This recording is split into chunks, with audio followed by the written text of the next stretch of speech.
Hi, Spiky. Why are you sad? I tripped and broke my phone. Look at all these tiny things that have come out of it.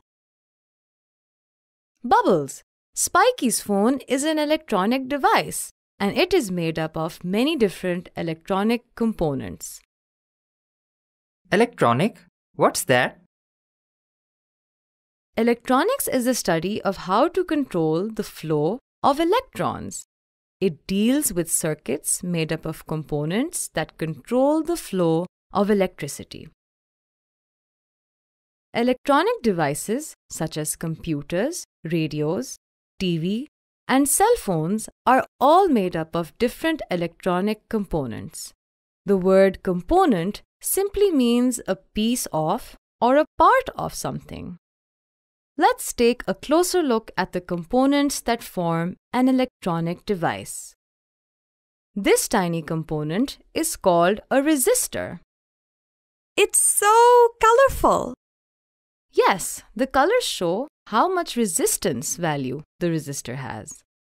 A resistor regulates the amount of current flowing through a circuit. The higher the resistance value, the smaller the current, and vice versa. Next, we have the capacitor. A capacitor stores electric charges. A capacitor is a bit like a battery, but it has a different job to do. A battery uses chemicals to store electrical energy and releases it very slowly through a circuit. When a capacitor is charged and is used as an energy source, it releases its energy very quickly, in a few seconds or less. Capacitors come in all shapes and sizes, but they are usually made of the same parts.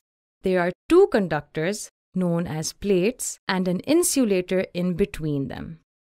The two plates inside a capacitor are connected to two electrical connections on the outside. These thin metal legs, called terminals, can be hooked into an electric circuit.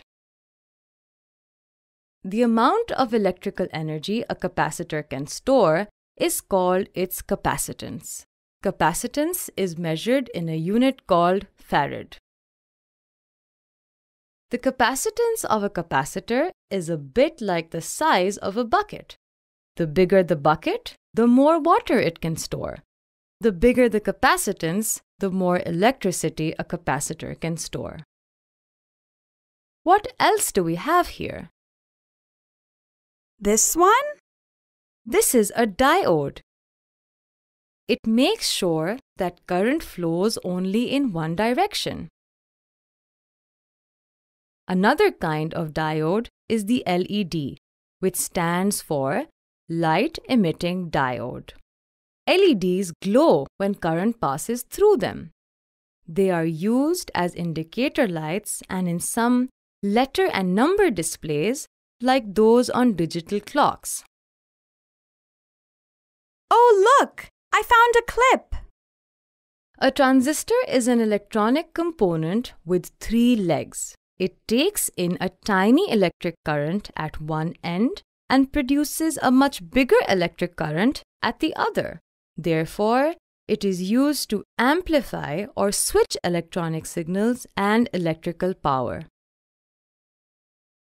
A single integrated circuit, or IC, like this microchip, is usually made of silicon and has thousands of these resistors, capacitors, diodes, transistors, and other electronic components. Microchips are used in the collection of data and sending data to its correct destination. They have made information easier to handle and can be found in almost every electronic device. Today, we have learned about some basic electronic components. A resistor regulates the flow of electrical currents in an electronic circuit. A capacitor stores electric charges. A diode makes sure that the current flows in one direction.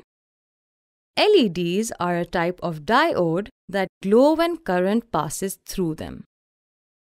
Transistors are used for amplifying signals and for switches. And microchips contain many complete circuits.